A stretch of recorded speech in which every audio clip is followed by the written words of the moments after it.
154 then for the Super Giants after being put into bat by Sanju Samson and the Rajasthan Royals in what is their first proper home game at the Savai Man Singh Stadium. Look back at an innings where Kyle Mayers got a 50 and KL Rahul nearly got 40 and a couple of 20s from Puran and Stoinis, but it didn't seem like it all came together. And we'll find out if that is still a good enough score with Tom Moody and Amol Muzumdar at halftime on ESPNcricinfo T20 Timeout. I just saw towards the end of that innings, if you're watching the game on Star Sports like many of us, that the average first innings score at Jaipur is 158. I can vouch for Tom Moody, who didn't know that when he made a pre-match prediction of 159, and therefore this is 5 below par.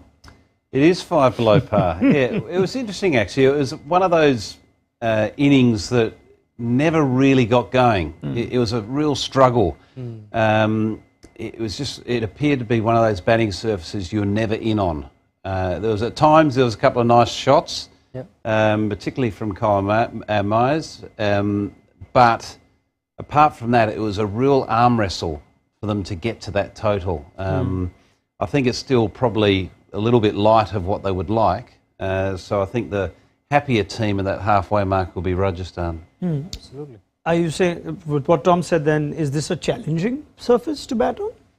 I don't think it is a challenging surface to bat on. Just purely the class of the bowling lineup what Rajasthan possess, especially Sandeep Sharma. I'm really impressed with the way he has gone about it.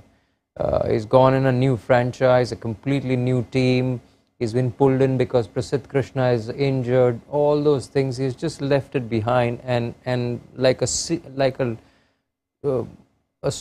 professional, he's just got into his role and he's doing it very professionally. The over that he bowled to MSD the other night and even today, he was fantastic. I mean, 4 overs, 32, 1 wicket, bowled the 20th over.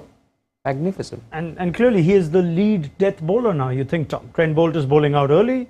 Jason Holder has still not quite nailed that role. So Sandeep Sharma, as replacement player, is now leading this bowling attack, fair to say?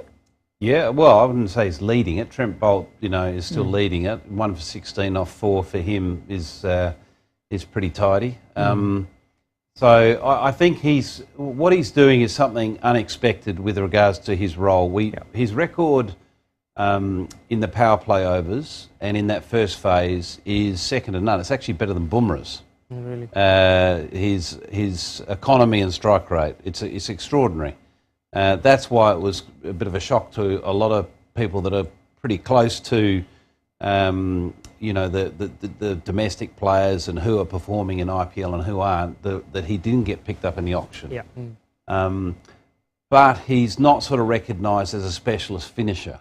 So what he's doing now with this new opportunity that's come through injury is doing what we know he can do well up front. But he's added this sort of extra string to his bow just purely through coincidence and opportunity to show his worth as a death bowler. Yeah, excellent from Sandeep Sharma. Wicket of Marcus Stoinis towards the end. Let's also bring up our Ashwin here, 2 for 23. It continues. I think that's now 8 or maybe 9 wickets in 6 or 7 games for Ashwin, who ended last year with about 12 wickets and 17. So he's among the wickets. And Amol, he continues to do it even on a day where Chahal may go wicketless. Ashwin with key breakthroughs. A champion player, without a doubt, a champion mindset that he has, whether bowling with the red ball or white ball, it doesn't matter to Ravichandran Ashwin. Very, very thinking cricketer, as we all know it. But, in the last 2 years, what Rajasthan Royals have done for Ashwin is that they have thrown him an extra lease of life in T20 cricket. You saw him picked up wickets in the IPL, and then he got into the World Cup squad last year. So in T20 cricket, he has extended his career a little bit, I feel, and he's going strength to strength from there on. Do you sense Ashwin's now enjoying his place in the franchise, where he's gone to Punjab and Delhi, and I'm not sure if we quite saw the same happy Ashwin, and we're seeing a happy Ashwin get wickets now? Does that make sense? Yeah, it does make sense. I think what we're seeing is Ashwin feels at home, and he feels at home because he's allowed to be Ashwin. He's allowed to be himself, and he's also given responsibility with bat and ball We've seen, quite on a few occasions last year and also this year where suddenly, surprisingly, he's sort of thrown up the order and, given a particular role. So I think he's just enjoying not having the pressures of sort of fitting into a set structure. It's sort of, well, you're part of this structure and you be yourself and do your thing. We trust and back you. All right. Trent Boult led the line as he always does. He was moving initially, 1 for 16 of 4. That one wicket was that of Ayush Badoni. There's nothing that we've seen of Trent Boult that we haven't before. So let's save him the repeat of the praise and figure out why he got Ayush Badoni in that over. Tom, after the opening stand in the 11th over, Badoni walked in, then Huda, and then came Stoinis and Pooran. Make sense of it, please. I can't make sense of it. When you have international quality that in Huda, who's obviously an Indian international, okay, hasn't got any runs so far this IPL, but still he's an international player. You got Stoinis, you got Pooran. Between Pooran and Stoinis, I think they've faced a total sum of 36 balls. Yes.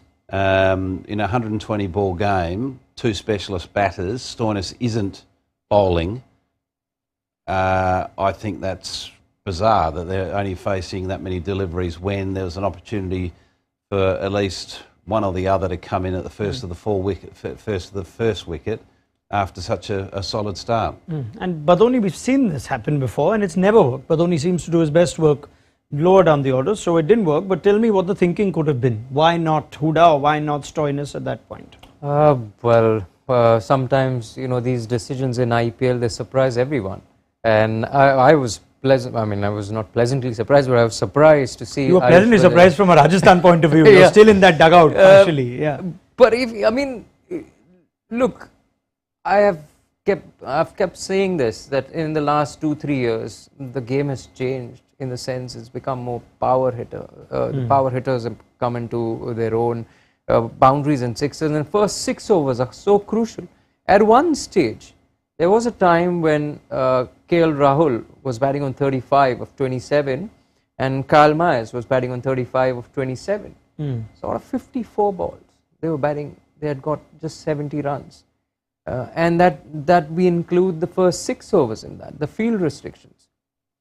So, I think probably Ayush Badoni, that's the only reason I can find that he was pushed up the order, because just to get the scoring rate going. But it didn't make sense to me, because there were international players in the dugout. There was Krunal Pandya. You can afford to send him up and just have a hit.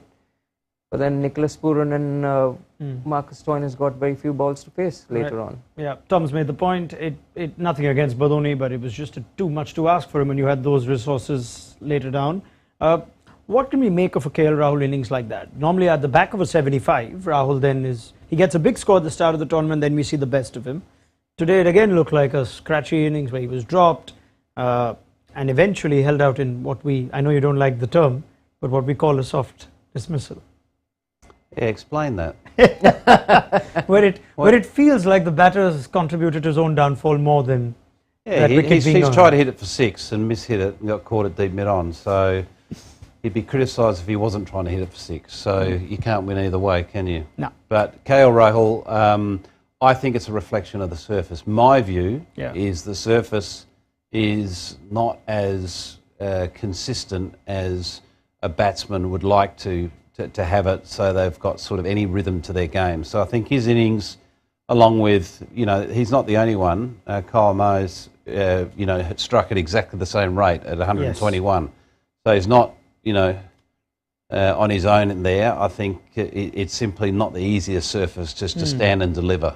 Would you think this is therefore not the worst score? 154 is still somewhere there where you will better judge it at the end of the game? Yeah, I think, we'll have to see where this game goes. Probably in the first 6 overs, how LSG come out and bowl, that would dictate the term in the game in the first 6 overs. I think, Butler and Jaiswal will have to wait and watch how they approach the innings, because Rajasthan are known to go hard and big in the first 6 overs. So I think they will try and take that initiative. Yeah.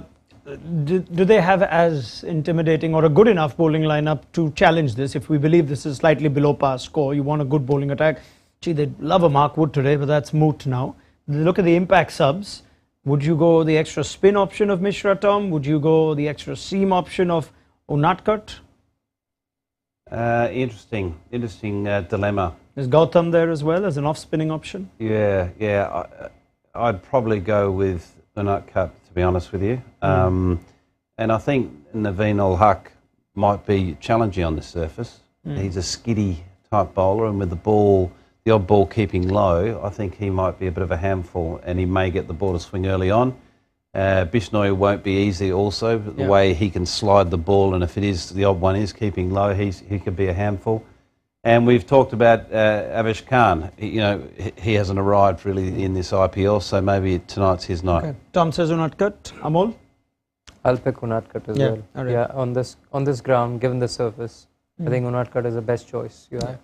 Kyle Mayers perhaps with an over or two as well? Yeah, he could be handy. You can't underestimate him. He's canny in the way he goes about his business. He knows what he's doing with the ball in his hand, so he may well find himself bowling with a new ball. Who knows? Rajasthan have already introduced their impact sub. They've been on the money. As soon as Yuzvendra Chahal finishes his 4, off he goes, and in comes Devdutt Padikkal. So we expect Padikkal at some point in that chase, and well, he was just 6 short of the 6 that I wanted.